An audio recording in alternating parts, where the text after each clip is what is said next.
សូមតំអនកាយគោរពជំរាបសួរបាទបងប្អូនពុកម៉ែមីងលោកយាយលោកតាទាំងអស់គ្នាជាទីគោរពស្រឡាញ់រាប់អាន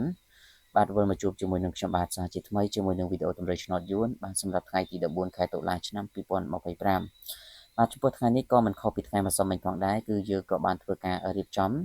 នៅតម្រុយលេខដើម្បីចែកជូនទៅកាន់បងប្អូនដើម្បីយកទៅធ្វើការផ្សងសំណាងយកលុយយកកាក់ទាំងអស់គ្នាចឹងបងប្អូនទាំងអស់គ្នាបាទសូមកុំភ្លេចធ្វើការជួយចុច like ចុច share ជាពិសេសជួយ comment 168ឬក៏ comment ហេងៗទាំងអស់គ្នាទៅបងប្អូននឹងទទួលបាននូវលាភសំណាងបាទជាពិសេសក៏បានត្រូវឆ្នោតទាំងអស់គ្នាបាទសម្រាប់ថ្ងៃទី14ខែ10នេះ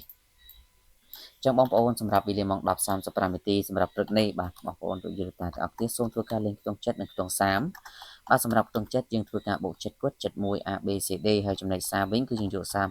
38ដើម្បីយើងនឹងធ្វើការផ្សងសំណាងនៅម៉ោង 10:35 នាទីពេលព្រឹក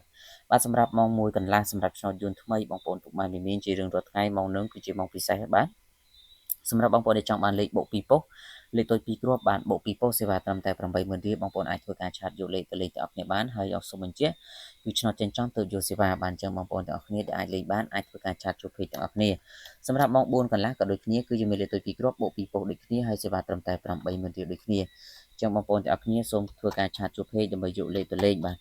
សម្រាប់ម៉ោង6:35វិញបាទបងប្អូនពុកម៉ែមីងទាំងអស់គ្នាបាទសូមធ្វើការលេងខ្ទង់20និងខ្ទង់40